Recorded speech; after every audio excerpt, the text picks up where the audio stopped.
vamos consumir no café da manhã ovos e batata doce, sem carboidrato refinado. Ovos e batata doce. Bom dia a todos. Hoje eu estava vendo uma matéria da Deutsche, jornal alemão, falando sobre o setor imobiliário e deu 2 exemplos de Lisboa e Berlim. 2 exemplos um pouco diferentes entre si, né? Porque Lisboa praticamente fez a mesma coisa que aconteceu no Brasil. Teve um boom imobiliário com chegada de turistas, né? No Brasil não foi só turistas que chegaram, foram os próprios brasileiros que começaram a investir no setor imobiliário. E aumentou o número de moradores de rua. Eu fiquei impressionado. E muitos imóveis vazios, preços exorbitantes para compra, para aluguel. E já em Berlim, eu vi que já é diferente. Porque a maioria dos imóveis em Berlim são públicos, alguns privados, outros cooperativa, e tem muito emprego, só que não tem moradia. Então as pessoas reclamando de moradia, em Berlim a maioria se aluga mais para os próprios alemães. Existe como que eu posso falar? Uma escala, eles filtram as pessoas interessadas no imóvel e dão preferência primeiramente para os alemães, segundo para os cidadãos europeus e terceiro, assim por diante. As pessoas que têm uma renda superior a 3 vezes o aluguel, que isso é natural, né? Mas eles dão preferências mais para os alemães e para os cidadãos europeus. Então está tendo muita carência, porque tem muito emprego, mas não tem moradia. Então muitas pessoas estão para tentar achar imóvel, tem que ir para cidadezinhas, quase uma aldeia, que são aos arredores das capitais. Então isso em São Paulo já aconteceu. Não com relação a Berlim, mas com relação a Portugal. Os imóveis dispararam os preços, teve uma época que disparou, aumentou 3 vezes, 4 vezes mais os imóveis e depois estagnou. Agora nós estamos com os imóveis estagnados com relação à venda e aluguel. E muitos imóveis à venda. Muitos imóveis à venda, porque muitas vezes, isso eu estou falando de São Paulo, porque muitas vezes não está tendo inquilino. Depois da pandemia, o número de home office em São Paulo está fazendo diminuição de aluguéis, gente. Aluguéis normais. Então, agora é só alugado por temporada, Airbnb, Booking, e isso está sendo um caos. Porque os proprietários não estão conseguindo alugar por locação normal. É só vocês olharem qualquer site de imobiliária, vocês vão ver um monte de oferta de casa. Nem casa, não se encontrava nem casa para alugar. Agora está assim, transbordando de casa, transbordando de imóveis disponíveis à venda e à locação. Então nós já passamos pelo período que está passando em Lisboa, do boom imobiliário, da disponibilidade, assim, de ter bastante procura nos imóveis, e a maioria não está conseguindo alugar de forma tradicional, o aluguel, com contrato. Agora o povo só está alugando Airbnb. Por quê? Por questões de construções exorbitantes, tem muita oferta, e as ofertas que tem é tudo para o setor de diária. Não sei como está ficando os hotéis, não. Está tudo virando Airbnb, e quem gosta da locação tradicional não está conseguindo. Porém, Berlim e várias cidades da Europa, que eu tenho observado, que eu gosto de saber do setor imobiliário, muitos estão começando a recusar Airbnb porque querem voltar à locação tradicional. O que vocês acham sobre isso? Na realidade, eu acho que pode ter tudo, desde que tudo esteja sendo... tudo que eu falo é com relação a... que eu acho correto é que tenha locação mensal e que tenha também o Airbnb, o Booking. Eu acho que isso depende do proprietário, mas ter exclusivamente só Airbnb e só Booking não é bom. Por quê? Porque cada um loca do jeito que quer o seu imóvel, mas nem todo mundo gosta de locar por diária. Por quê? Diária você vai ter que ter uma preocupação, mais tarefas a fazer, você vai ter que, a cada check-in, eu trabalhei em hotel, eu sei disso, a cada check-in você tem que fazer a limpeza, você tem que disponibilizar o seu tempo para ficar se deslocando até o lugar, até o apartamento, para fazer a limpeza, deixar tudo em ordem, troca de lençóis, troca de toalha, a cada check-in é a mesma coisa. Então, nem sempre o proprietário está disponível e disposto a alugar dessa forma. Então, por isso que eu acho a importância de ter todo tipo de locação. E em São Paulo não. Em São Paulo virou uma febre só Airbnb e não existe mais nada de forma de aluguel. Eu nunca vi o setor imobiliário tão ruim como está no momento. Outra coisa que eu tenho que falar, é só vocês observarem que muitas imobiliárias estão sendo compradas por imobiliárias maiores. O setor imobiliário no Brasil é muito diferente da Europa, porque na Europa um funcionário de uma imobiliária, um corretor, recebe um valor fixo e comissões. Aqui no Brasil não existe valor fixo. Então a pessoa tem que ficar lá disponível, porque eu sei disso. Porque uma grande imobiliária entrou em contato comigo há mais ou menos 2, 3 anos. Não sei como que eles obtiveram meu telefone e vieram me perguntar: você aluga apartamento? Você não pode alugar apartamento. Eu peguei e falei assim: mas por que eu não posso alugar apartamento? Você é corretora? Eu falei assim: não, eu não sou corretora, mas eu sou dona do imóvel, então eu posso sim alugar. Então, se eu sou proprietária do imóvel, ou se minha família é proprietária do imóvel, eu posso sim alugar. Aí ela começou a conversar comigo e queria que eu fosse trabalhar lá com ela. Aí eu falei assim: olha, eu posso te visitar, a gente conversar, para me tirar algumas dúvidas, né? Mas eu já sabia como funcionava o setor de corretor no Brasil, as imobiliárias, como que funciona. Eu já sabia porque eu tenho amigos que trabalharam nesse setor, que trabalharam no período do boom. E aí eu fui conversar com ela.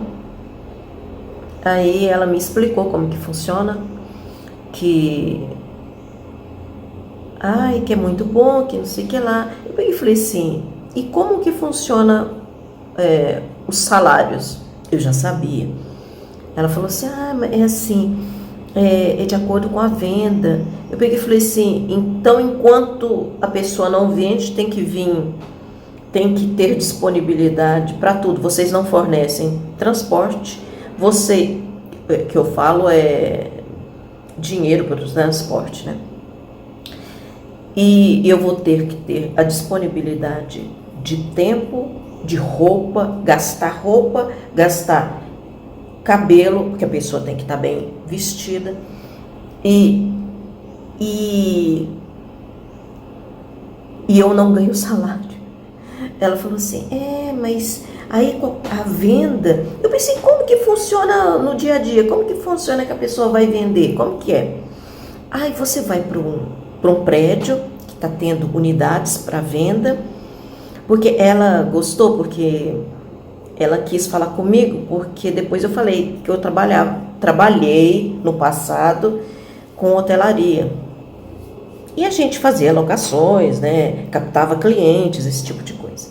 Aí ela falou assim, aí ela quis falar comigo e quando eu perguntei para ela com relação a como que funcionava no dia a dia as vendas, ela falou assim, olha, existe um número de mais ou menos 6, 10, 8 corretores que ficam de plantão naquele prédio, naquela construção e venda de unidades, e eles fazem a rotatividade. Um vai para atender o cliente e os outros ficam esperando, então vai de acordo com a fila. Eu falei assim, é assim, dessa forma? Então é loteria também fechar o contrato, não é só. Então eu acho erradíssimo esse tipo de trabalho. A pessoa não tem salário, é um absurdo. A pessoa ficar ali disponível, gastar gasolina, ficar disponível para tentar vender um imóvel. Então, o meu dia, praticamente, a pessoa fica o dia inteiro e não consegue. Então, e nem sabe se vai vender um imóvel. Então, imagina. Então, ela me chamou e quis falar comigo primeiro, e os outros amigos dela conversando com outros que estavam ali em busca do trabalho, né? Então é uma coisa assim, sabe? A corretagem. Eu acho absurdo, porque eu conheço também corretores na Itália, eles ganham valores fixos e comissão. É uma coisa assim muito louca no Brasil. E agora, São Paulo praticamente está à venda. Ou não é a venda ou é a locação. Então existe essa má gestão com relação à administração da cidade, porque tem milhares de imóveis vazios na cidade, milhões tentando alugar de forma Airbnb, porque não consegue a locação tradicional. Então tá um caos. A má gestão engloba também isso. Imagina, eu já tô com um monte de imóveis vazios na cidade, aí eu vou continuar construindo sem parar. E os outros imóveis que estão...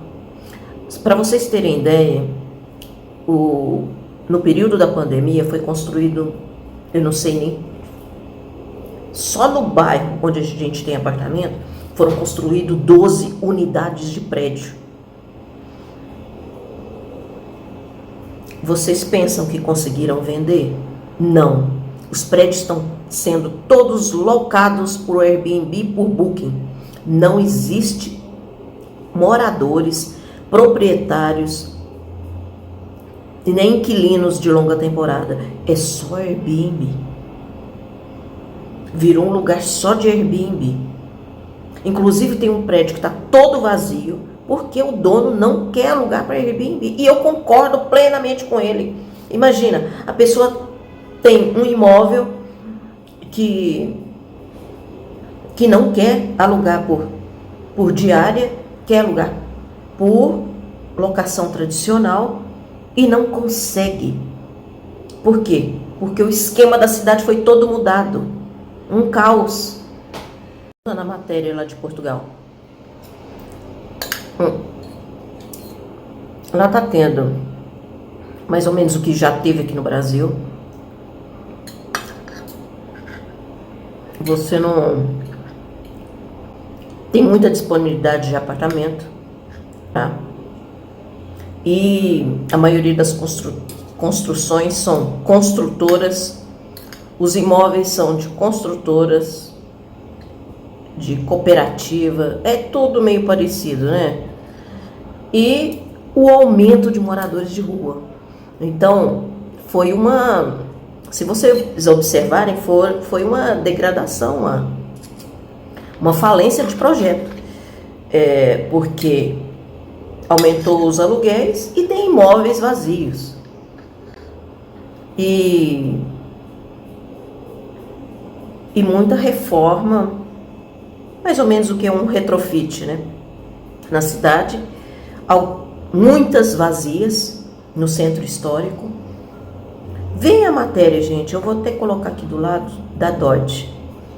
É uma matéria muito interessante para quem tem imóveis e para a gente ver como que está funcionando, como que está o mercado imobiliário. Diferenças entre países, o exemplo foi bem legal de ter sido mostrado, a diferença dos países, como Alemanha, Berlim, que é super aquecido, porque Berlim praticamente é uma cidade praticamente dormitório mesmo, que é só de locação. Eu fiquei impressionada com isso. E quem imigra para lá não está conseguindo locações, porque eles dão preferência para os nativos, né, para os alemães e para membros da União Europeia. Mas não tem imóveis vazios. É lotado. Não está tendo disponibilidade de imóveis. Já Portugal, os preços dos imóveis aumentaram, dos aluguéis aumentaram e está tendo muitos imóveis vazios e moradores de rua, o que é péssimo. É péssimo, que é o exemplo que aconteceu no Brasil. Portugal imitou o que aconteceu no Brasil. Inclusive parecia um projeto fantástico, porque buscou investimento estrangeiro. Nesse sentido, eu concordo, eles buscaram investimento estrangeiro, porque a cidade, o país, Portugal, também tem muitos idosos. E eu perguntei para ele, e aí, você está gostando daqui? Por que você saiu de Portugal? Porque Portugal não tem emprego. Ele falou isso para mim. Portugal não tem emprego. Isso foi antes dessa mudança de Portugal, desse projeto de Portugal. Aí ele falou assim, não, Portugal não tem emprego, a gente tem que se deslocar mesmo porque não consegue emprego. Da área dele, né, lógico. Mas eu já ouvi falar também que Portugal para emprego não é bom. Eu não sei se é o chamado subemprego ou se é emprego qualificado. Mas eu sei que da Europa, Portugal, com relação a emprego, tá lá embaixo, assim, da Europa. Mas aí veio essa transformação em Portugal, buscar aposentados da Europa, buscar investimento de fora para compra de imóveis, e funcionou por um período. Mas depois outros países foram para lá, outros foram e não se achando que tinha emprego, porque a pessoa não estuda o país para imigrar, vão na aventura. E o que acontece? Vira morador de rua. É o que acontece com São Paulo. Muitas pessoas que moram na rua ou ficaram na rua por questão de droga, ou por desemprego, ou por desavença familiar, algum transtorno mental. Então isso são coisas assim muito sérias e muito difíceis de se resolver. Eu acho que não deve ser fácil. Então qualquer político que fale que estamos fazendo, que fizemos, eu acho que é lorota, né?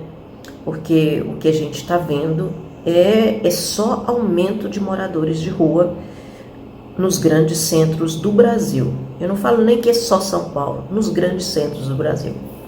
E agora até da Europa. Mas a questão da Europa, a maioria são imigrantes que vêm da África, que são imigrantes que vêm de países em guerra, que é uma coisa assim diferente. Não existe o político, principalmente no Brasil, os políticos estão tão ruins que tá, é no mundo em geral, mas no Brasil ainda se acentua. Isso é acentuado pela falta de políticas públicas de qualidade, de investimento real na população, porque toda campanha eleitoral vamos investir na educação, vamos investir no transporte público, vamos investir aonde mais? Na segurança pública. Lorota. Segurança pública, então, está assim péssima. Eles colocaram aqui em São Paulo essas câmeras. Esses dias mostrou na televisão o bandido de moto na frente da câmera. Me pergunta se pegaram o bandido. Não. Então, eles agem na frente da câmera. Aquela câmera só serviu para a população gastar. Se é que deve gastar, eu acho. Então, segurança pública está péssima. Está tudo péssimo. E cada ano vai piorando. Educação nem se fala. Educação, graças a Deus, aqui em casa a educação já está quase finalizando o ensino superior. Vocês estão vendo o que está acontecendo nas escolas particulares? Eu fiquei impressionado de uma atriz relatar de uma escola famosa, racismo com a filha dela. Eu fiquei chocada. E isso existe, infelizmente. Ou porque é filho de funcionário, ou porque que a gente vê. Não tem como a gente não se emocionar. Como que um país como o Brasil, que foi o último país a abolir a escravidão no mundo, é racista?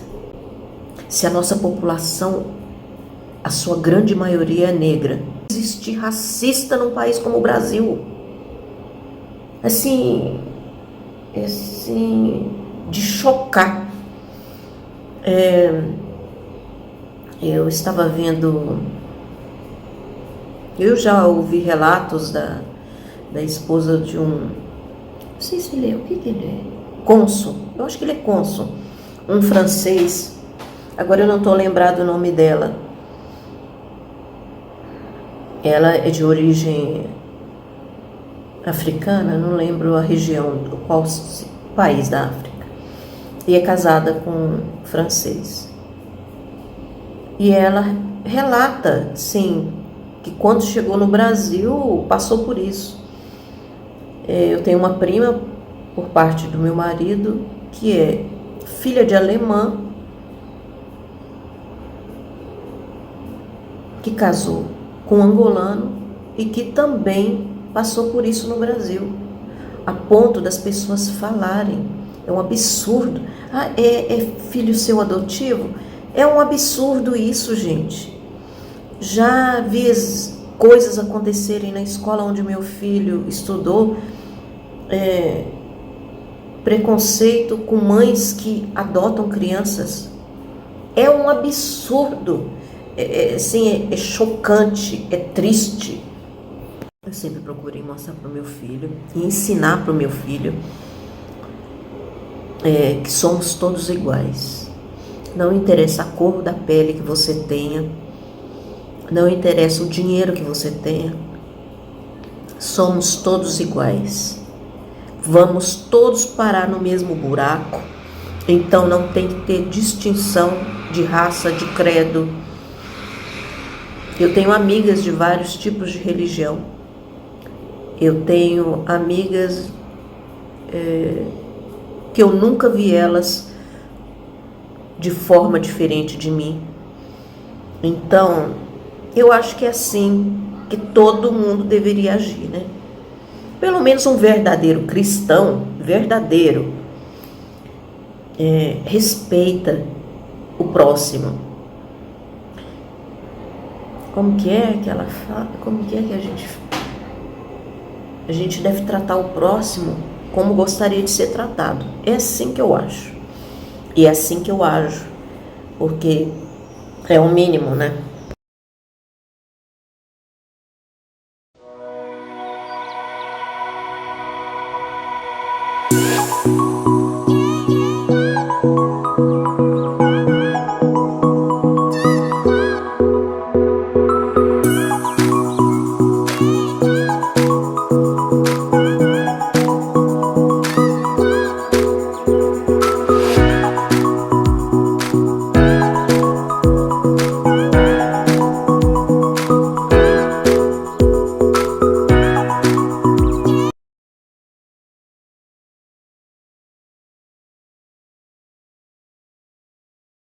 Acabei esquecendo de gravar. Isso daqui eu sapequei na brasa do fogão. Retirei todo o excesso da pele, porque fica tudo preto, aí você raspa, raspa. Eu acho que eu já mostrei isso aqui no canal. Você raspa, tira toda a pele com o preto que fica. E aqui eu coloquei pimenta de dedo de moça. Coloquei dedo de moça, cebola, tem que terminar de cortar cebola.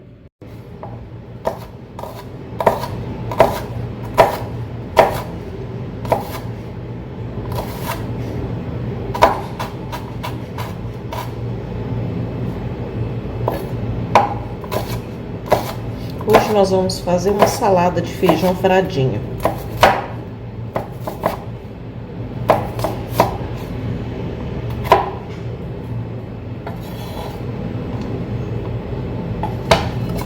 Vou pegar isso aqui.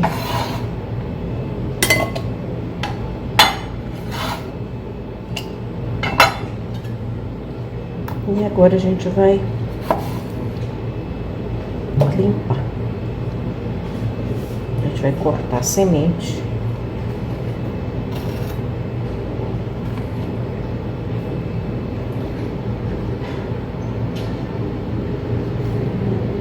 Vendo? Passo ela inteira. Retiro essa película aqui, igual da pimenta. Retiro essa película e toda a semente.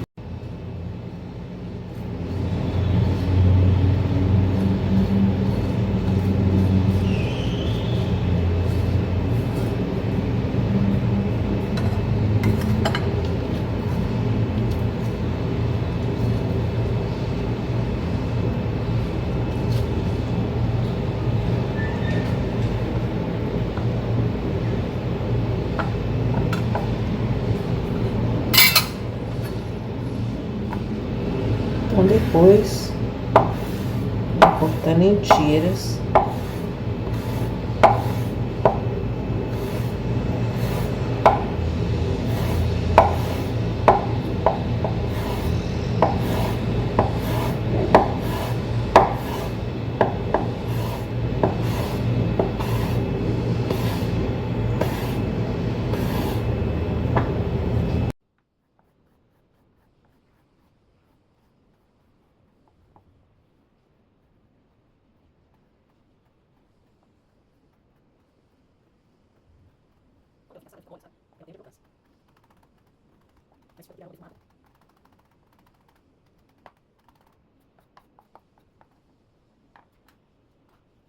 Aqui tá o feijão fradinho cozido. Eu deixei ele bem al dente, tá? Aqui a mistura. Misturei aqui um pouco de feijão fradinho com a pimenta dedo de moça, com as cebolas que eu vou ter que... Tem gente que não gosta de cebola. Aqui tinha que ser cebola roxa. Só que como eu tô sem cebola roxa, eu tô usando aqui tem, que é essas chalotas. Eu vou colocar coentro já picado e congelado, que eu congelo, gente.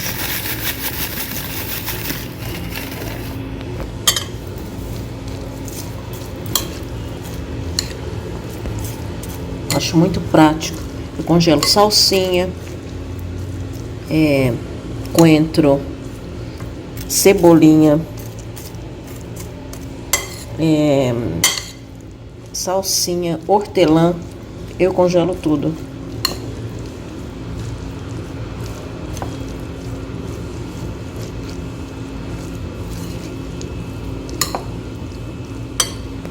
Coloquei umas folhinhas de hortelã também.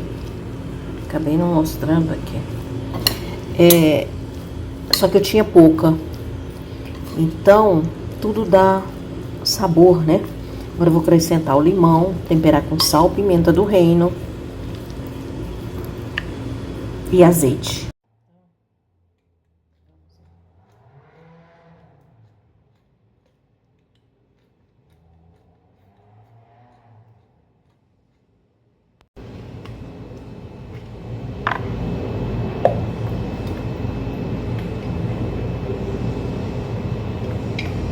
Tem que colocar azeite, que dá um sabor, apesar de estar caríssimo. Agora eu vou cortar o limão e vou acrescentar metade de um limão. Aí a gente experimenta para ver como ficou, né? É sempre importante experimentar. Isso é um frescor, ainda mais com tempo quente. É uma proteína vegetal. Deixa eu mostrar pra vocês. Que lindo. O meu salsão acabou. Salsão aqui fica show. Vamos experimentar? Deixa eu deixar aqui, ó.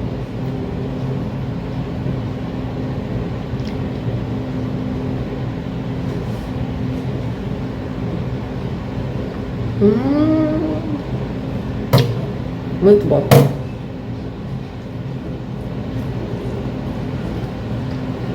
No tempero justo, sem exagero de sal.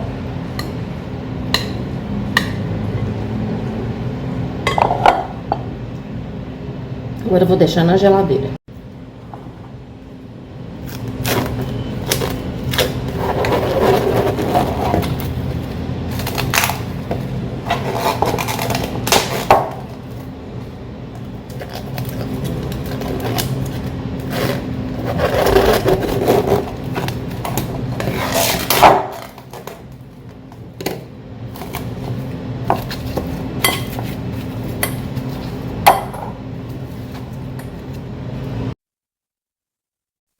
Gente, aqui eu cozinho uma pequena quantidade de carne, porque eu queria acrescentar no arroz.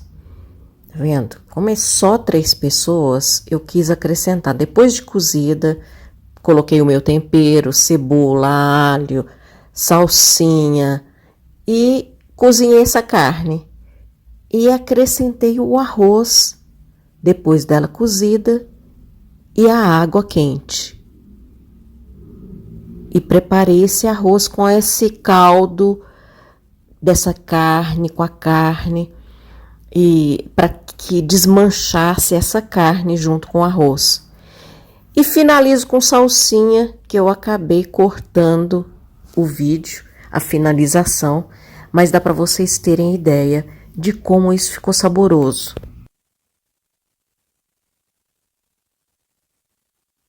Eu nunca tinha feito nada igual.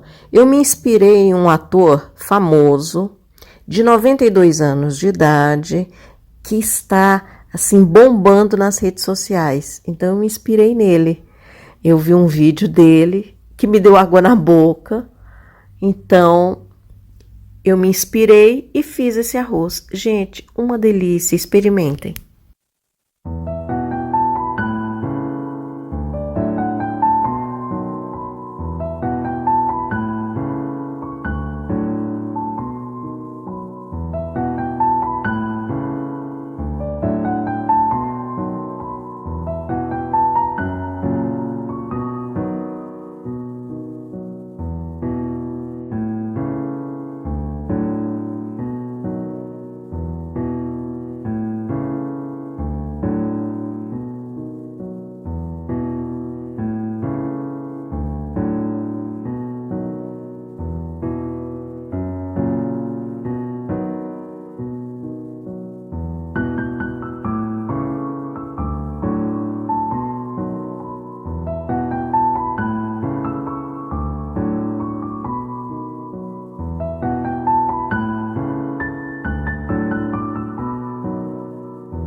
Eu acrescentei filé de frango, um ovo cozido por pessoa, alface americana e tomate. Agora eu vou acrescentar o molho e depois mais azeite de oliva.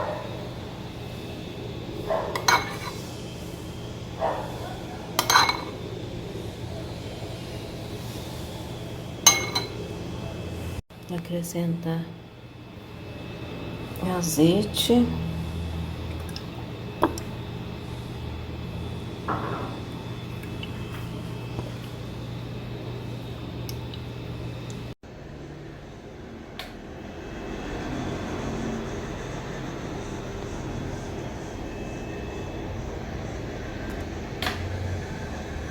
aqui eu estou temperando a sobrecoxa com ervas. Eu gosto muito de alecrim, só que eu não encontrei no mercado alecrim. Então, eu estou colocando dessa forma. Vou acrescentar azeite de extra virgem. Deixa eu tirar essa colher aqui, né? Eu dou uma forrada. Que eu vou fazer na air fryer. Vou colocar ela virada para baixo. E depois de um certo tempo eu misturo e viro para cima. Então depois de temperar isso tudo, depois de temperar eu vou acrescentar vinagre de maçã. No tempero eu utilizei ervas, salsinha desidratada, alho fresco, alho desidratado, pimenta, dedo de moça e curry. Vou acrescentar um pouco de água. Não coloco muito, porque eu vou colocar na air fryer. Hoje pela manhã eu tostei o pão na air fryer e ficou esse arroz com abobrinha e cenoura. O brócolis eu vou fazer separado e depois eu misturo. E também cabotiá, que é essa abóbora que eu vou fatiar e colocar também na air fryer. No arroz eu vou utilizar esse restinho que eu tenho de quinoa. Então eu cortei a abóbora. Vou utilizar somente 3 fatias, uma individual, uma para cada. E o restante eu congelo. Então, o que eu coloco? Eu coloco num recipiente, numa travessa, num refratário.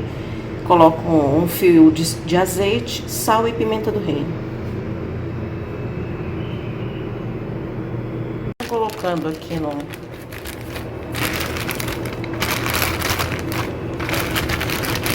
no saquinho zip, eu congelo.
Agora vamos ligar. Quero que eles soltem a cor dele. Eu quero que a abobrinha fique verde e que a cenoura solte aquela cor dela, pra gente acrescentar no arroz.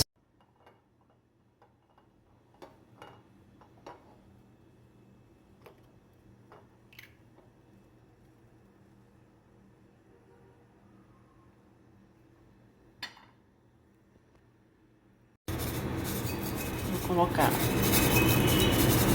alho desidratado e agora a cenoura.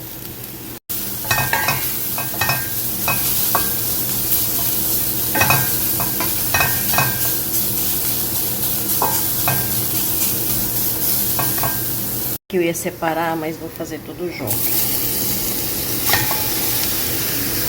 Vou acrescentar mais azeite.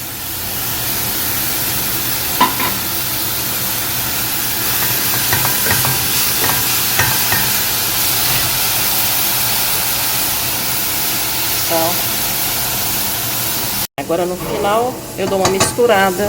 Eu vou acrescentar isso aqui no arroz depois de pronto. Água quente.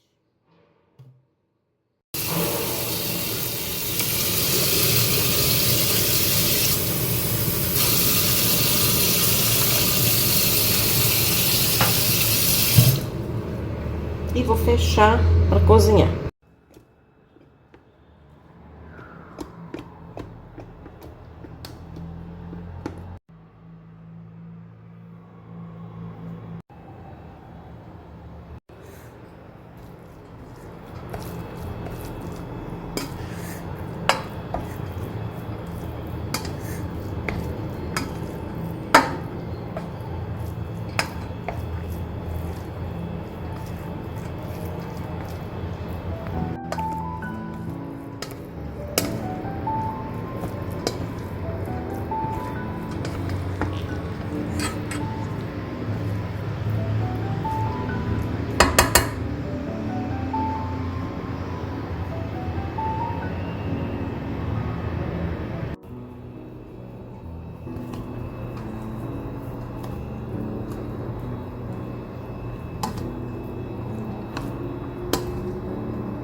Gente, eu adoro fazer batata dessa forma. Uma saladinha que vai azeite, cebola roxa.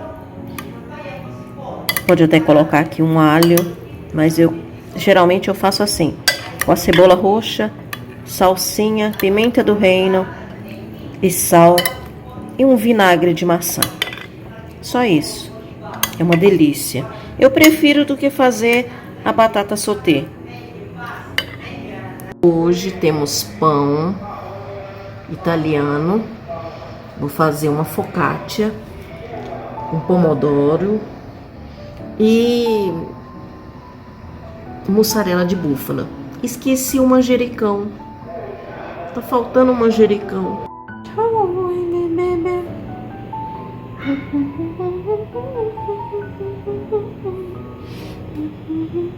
E que rachadura que eu fiz.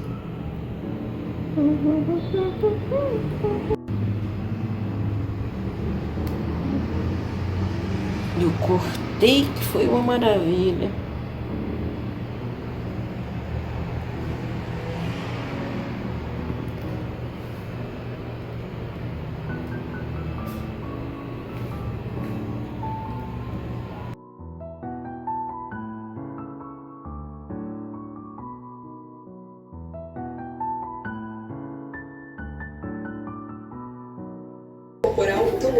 Eu não vi isso, mas falo com o ministro do STF também.